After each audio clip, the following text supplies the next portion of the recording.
और समाज एक करने के लिए क्या चाहिए? मन जब पवित्र रहेगा तभी तो समाज एक होगा। तो मन की पवित्रता के लिए भी कीर्तन जरूरी है। जो कीर्तन करेगा धीरे धीरे मन की जो गंदी विचारधारा है, मन में जो क्षुद्र है, क्लेश है, किसी के प्रति घृणा है, नफरत है, वो धीरे धीरे खत्म होगा। तो कीर्तन में इतनी शक्ति संपादित किया गया है ना, जो भी कीर्तन करेगा उसका मन पवित्र होगा ही।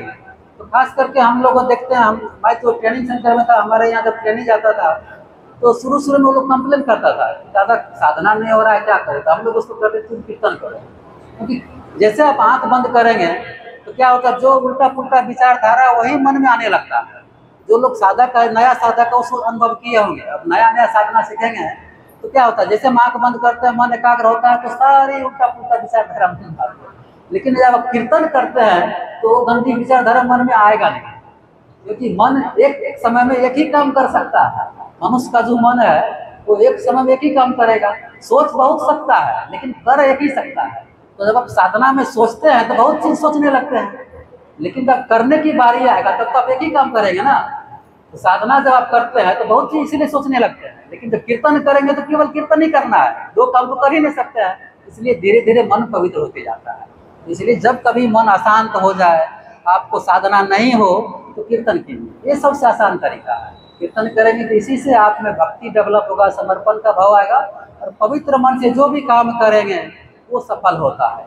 मन में अगर शुद्र विचारधारा है, मन में अगर गिरना है, सोचेंगे हम ये काम हो जाए तो नहीं होगा। इसलिए सबसे पहले मन को पवित्र कीजिए, शुद्ध कीजिए, और इसी एक ऐसा मानव समाज बनाइए जो आगे चल के पूरे इस धरती पे हर आदमी को, हर जीव जंतु का भलाई करे। और वैसी समाज की कल्पना करने के लिए ही धरती पे श्री श्री आनंद मूर्ति जी भगवान के रूप में आए और इस नई अध्यात्म का जो तरंग है वो सब जगह फैलाए। इसलिए आप देखेंगे जो कोई भी कीर्तन करता है, चाहे वो रसिया का लोग है, वियतनाम का, यूरोप अमेरिका, वो बड़ी भावधारा से कीर्तन करता है। कोई भी कीर्तन करेगा तो चूंकि मन पवित्र होते जाता है ना, तो जैसे पवित्र मन होते जाएगा तो फिर वो कीर्तन में झूमने लगता है। तो कीर्तन ही बहुत आसान तरीका है, इसलिए जब कभी आप लोगों को मौका मिले कीर्तन का आयोजन कीजिए। दूसरी बात क्या है, आप लोग एक घटना सुने होंगे, अहमदाबाद में जब ट्रेनिंग सेंटर था तो दूसरे ग्रह से नेगेटिव माइक्रोवाइटा इस धरती पे आक्रमण करने के लिए आया चला। उस समय बाबा सशरीर जिंदा थे, तो बाबा ने स्पेशल प्लेन से अपना, उस समय बाबा केजला में रहते थे, अपने गार्डन का कुछ फूल तोड़ करके उसमें पॉजिटिव माइक्रोवाइटा इम्पोज किए। और उस समय हम लोग के जीटीएस तरह के निगमानंद दादा उनको प्लेन से वो फूल दे करके बोले इमीडिएट तुम स्कैनिंग सेंटर ले जाओ। जब तक दादा वहाँ पहुँचते तब तक सारे ट्रेनिज बीमार हो गए थे, सबका हाथ पैर फूल गया था, और जितने भी ट्रेनिज था कुछ बोल ही नहीं पा रहा है कि अचानक ऐसा हो क्या गया। तो बाबा बाद में इस चीज़ को बोले, देखो ये नेगेटिव माइक्रोवाइटा दूसरे ग्रह से चला था इस धरती को खत्म करने के लिए, और इस धरती पे कोई भी ऐसा जगह नहीं था जो कि इस नेगेटिव माइक्रोवाइटा का सामना कर सकता था। केवल एक ट्रेनिंग सेंटर था जो उससे लड़ सकता था। इसलिए ट्रेनिंग सेंटर में बाबा ने उसको डाइवर्ट किए, और फिर ट्रेनिंग सेंटर के माध्यम से वो फूल, बाबा ने स्पेशल फूल भिजवाए।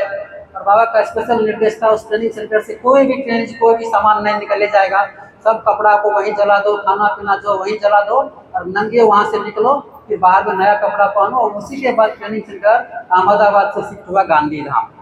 तो भविष्य में इस तरह की संभावनाएं तो बनी हुई है। दूसरे बाबा बोले बहुत सारे ग्रह पे बहुत तरह के लोग हैं। अभी जैसे समाज आगे बढ़ रहा है, आपने छोटे हाथ वाले लोग कैसे लड़ते थे, तलवार से, भाला से लड़ते थे। धीरे धीरे लोग तोप यूज करने लगा, तोप के बाद लोग अभी हवाई जहाज यूज करने लगा, मिसाइल यूज करने लगा। अभी जब युद्ध हो रहा है तो अभी क्या चीज से युद्ध होगा, आप लोगों को पता है, आर्टिफिशियल इंटेलिजेंस। आपका ये तोप मिसाइल कोई काम नहीं करेगा। आर्टिफिशियल इंटेलिजेंस ऐसी शस्त्र बन गया है कि आप ऐसा अस्त्र बना लिया है ना कि आप तोप चलाने की जरूरत ही नहीं है। ऐसा ऐसा रेज कंट्रोल कर लिया है कि रेज के माध्यम से आपका हार्ट, जैसे 200 मीटर दूर पे या 1 किलोमीटर के दूर पे वो सैटेलाइट से ऐसा रेज छोड़ देगा, आपका हार्ट ब्लॉकेज हो जाएगा और आपका यहाँ हार्ट अटैक हो जाएगा। आप सोचेंगे कैसे हो गया। तो ये आर्टिफिशियल इंटेलिजेंस का कमाल है। आप जितने बैंक में काम कर रहे हैं, या हवाई जहाज उड़ रहा है, या इलेक्ट्रिसिटी चल रहा है, सब कौन का जिससे मॉनिटर हो रहा है, सब इंटरनेट से, सैटेलाइट से काम हो रहा है। आपका वो एक सैटेलाइट से सारा इंटरनेट को ध्वस्त कर दिया, आप यहाँ हाथ पंग हो जाएंगे। तो यह है आर्टिफिशियल इंटेलिजेंस। तो समाज सूक्ष्मता की ओर बढ़ रहा है धीरे धीरे। जब भविष्य में हमेशा क्या है, मनुष्य का एक स्वभाव है एक दूसरे से घृणा करना, ये भी एक वृत्ति है ना। तो कोई चाहता हमसे आगे नहीं बढ़े, तो कोई दूसरे ग्रह का लोग मान लीजिए वहाँ हमसे विकसित है, उससे जगह भारत तो आगे बढ़ रहा है, चलो इसको आगे नहीं बढ़ने देते हैं। तो वो जब नेगेटिव माइक्रोबायोटा छोड़ेगा इस भारत पे, तो उससे कैसे संघर्ष करेंगे? कीर्तन ही मदद करेगा। कीर्तन से क्या होता है, आपका पॉजिटिव माइक्रोबायोटा निकल रहा है और ये एक कहीं न कहीं जा करके पूरे वातावरण को परिवर्तित कर रहा है। तो जो लोग भी साधक हैं, साधना कर रहे हैं या कीर्तन कर रहे हैं, वो हर आदमी समझिए आप प्रकृति को बचाने में सहयोग कर रहे हैं पॉजिटिव माइक्रोबायोटा बना करके। तो ये पॉजिटिव माइक्रोबायोटा भी आपको आने वाले समय में आपको सहयोग करेगा साधना में भी और दुश्मन से बचाने में भी। इसलिए हर तरह का फायदा अभी लोग समझ नहीं रहा है। आने वाले समय में जब विज्ञान तरक्की करेगा तब लोग इसकी गहराई से समझ बढ़ेगा कि इसमें फायदा क्या है। लोग बोलते हैं तो बाबा नाम केवलम कीर्तन, इसमें क्या पावर है? यही चीज़ जब विवेकानंद जी जब अमेरिका गए थे शिकागो में हिंदू महासभा को संबोधित करने के लिए, तो उनसे एक प्रश्न पूछा गया, ये हिंदुस्तान में लोग मंत्र उंत्र करते हैं, इसमें क्या पावर है? हमको तो पता नहीं है, आप लोग झूठो मूठा कर बोलते हैं कि मंत्र में पावर है। तो उन्होंने विवेकानंद ने बोलते यू आर स्टूपिड। इतना बोलते ही अमेरिकन लोग पागल हो गया, उनको मारने के लिए तैयार हो गया कि भारत का लोग अमेरिका को स्टूपिड मूर्ख क्यों बोल रहा है। तो बोला रुको रुको रुको, हम तो तुमको कुछ किए नहीं ना, हम केवल ये बोल दिया कि यू आर स्टूपिड। और देखो इस छोटा सा वर्ड से तुम में कितना परिवर्तन हो गया। सब लोग का देखो आंख लाल हो गया, गुस्सा से तमतमा रहा है। तो जब छोटा सा वर्ड में इतना शक्ति हो सकता है, तो जो अच्छे अच्छे शब्द है, अच्छे अच्छे मंत्र है, उसमें कितनी शक्ति हो सकता है। यही मंत्र का पावर है। मंत्र में आपको पावर बुझाता नहीं है, लेकिन उसका प्रभाव शरीर पे मन पे पड़ता है ना। तो जब आप करेंगे तो आपका शरीर के मन को प्रभाव डाल के आपको अच्छा मनुष्य बनाएगा।